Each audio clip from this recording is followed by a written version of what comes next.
पिंपळेश्वर महादेव मंदिर पिंपळवंडी येथे महाशिवरात्रीच्या पर्वावर विविध कार्यक्रमांचं आयोजन करण्यात आलं। पिंपळवंडी येथे पिंपळेश्वर महादेव मंदिरात महाशिवरात्रीनिमित्त विविध कार्यक्रमांचं आयोजन करण्यात आलं असून दिवसभरात येणाऱ्या भाविकांसाठी खिचडीचा व केळीचा महाप्रसाद वाटप करण्यात आला। तसेच मंदिर परिसरात उत्कृष्ट सजावट करण्यात आली असून कलगीतुरा या कार्यक्रमाचं आयोजन करण्यात आलं।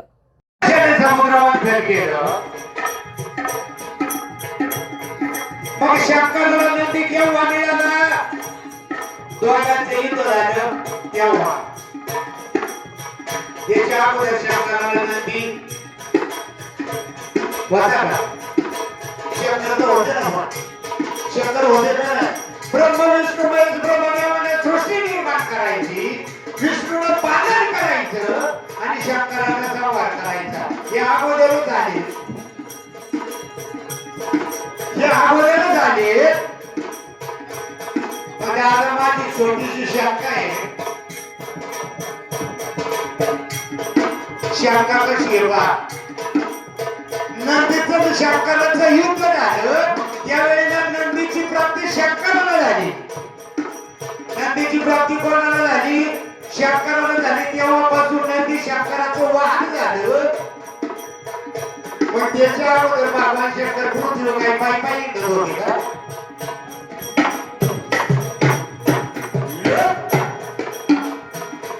या चाललेल्या कार्यक्रमासाठी भास्कर शेठ काकडे साहेब यांच्याकडून सुद्धा पार्टीला लोकशाही 1 रुपयाचे बक्षीस आले। पार्टीच्या वतीने हार्दिक अभिनंदन। धन्यवाद, धन्यवाद।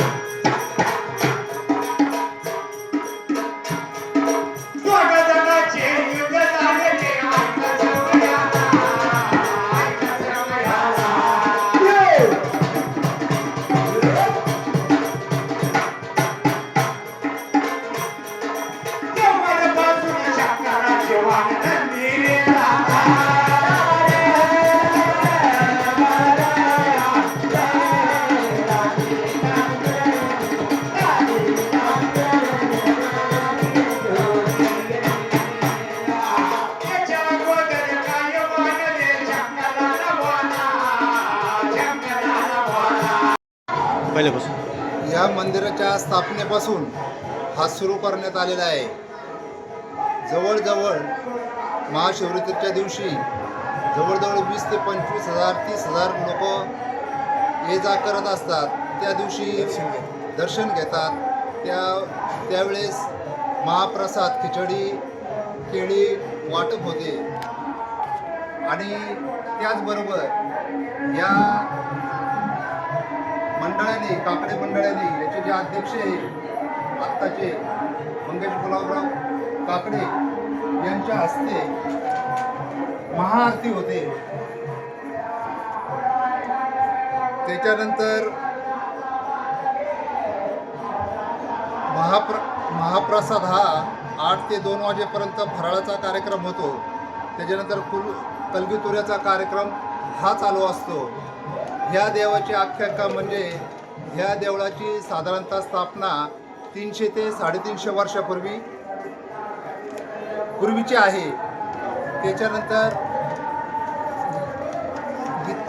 ह्या देवाचं महत्त्व म्हणजे का जे पिंपलाद ऋषी जे होते ते शिवभक्त होते आणि ते इथं जे दंडारण्य होतं इथं ते दर महाशिवरात्रीला इथं वास्तव्यास यायचे। त्याच्यानंतर इथं त्यांचं धड आहे आणि त्यांची जी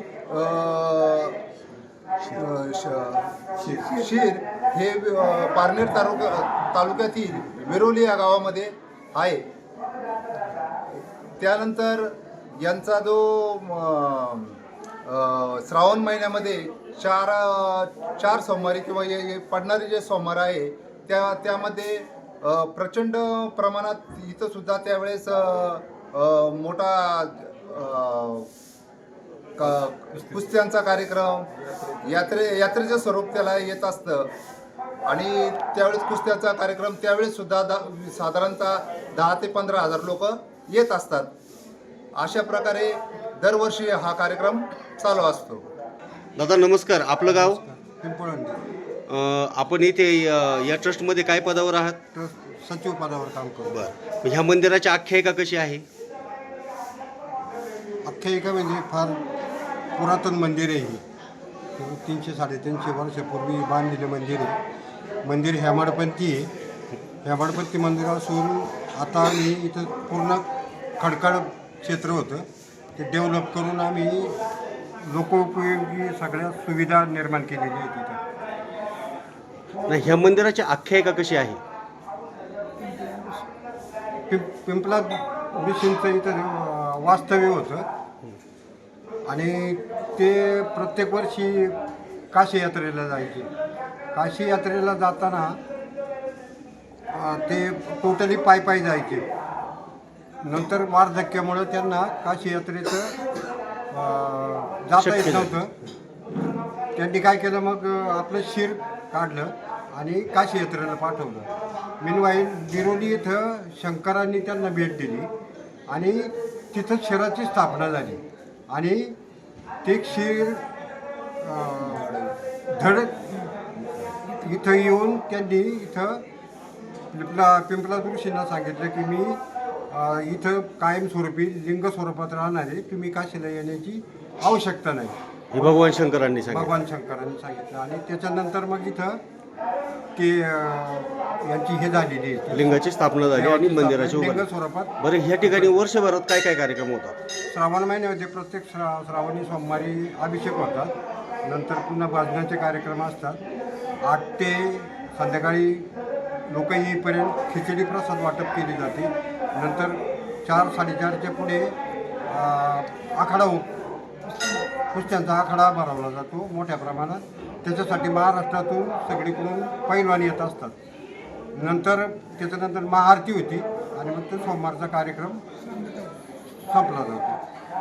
नमस्कार, मी विकास काकडे, पिंपळेश्वर महादेव ट्रस्टचा विश्वस्त. ह्या मंदिराची माहिती अशी आहे का पिंपलाद ऋषी होते, दत्तीचे पुत्र पिंपलाद ऋषी होते. ते शिवभक्त होते. ते शिवभक्ती करता भारत भ्रमण करीत होते. भारत भ्रमण करता पिंपळवंडी या गावी ते आले. त्यांना इथलं जे पूर्वीचं खांडव होतं, तर इथं त्यांना हे ठिकाण आवडलं, भरपूर आवडलं. मग ते तपश्चर्या इथंच बसले. तपश्चर्याला बसल्यानंतर काही दिवसांनी ते म्हातारे झाले. तर दरवर्षी काशी यात्रेला जायची महाशिवरात्रीला.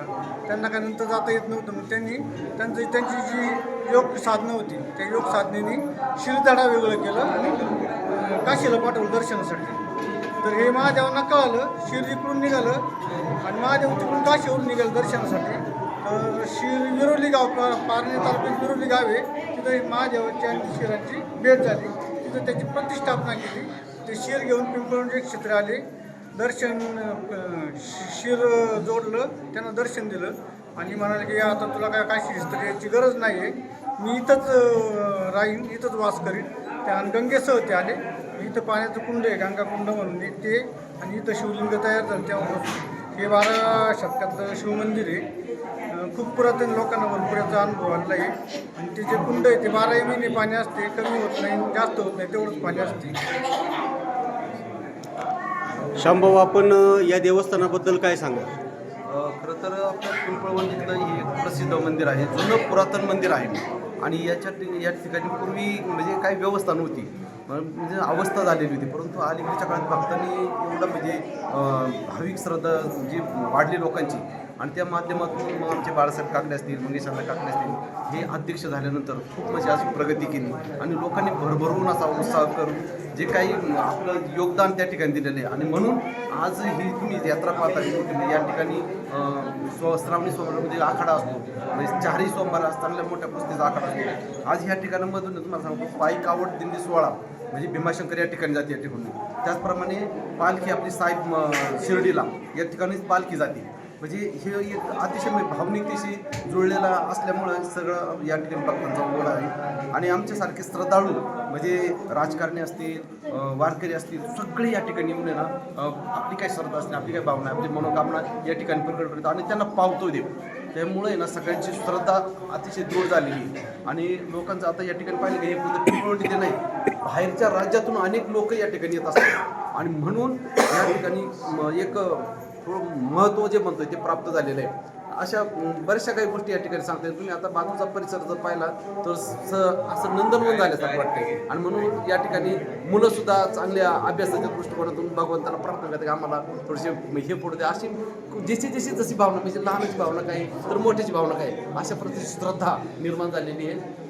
आणि म्हणून आज पाहतो तुम्ही की या शिवरात्रीला देखील या पर्वावरती एवढी मोठी गर्दी रात्रीच्या 12 वाजल्यापासून गर्दी चालू आहे. अजूनही रांग तुटत नाही. एवढी लोकांची श्रद्धा या ठिकाणी झालेली आहे. तर मी हे आवाहन करेन की बाकीचे जे काही अजूनही काही श्रद्धाळू असतील त्यांनी या ठिकाणी यायचं अवश्य या पिंपळेश्वराचं दर्शन घ्यायचं. धन्यवाद. न्यूज रिपोर्टर निलेश शिंदे, आज 24 तास, पिंपळवंडी.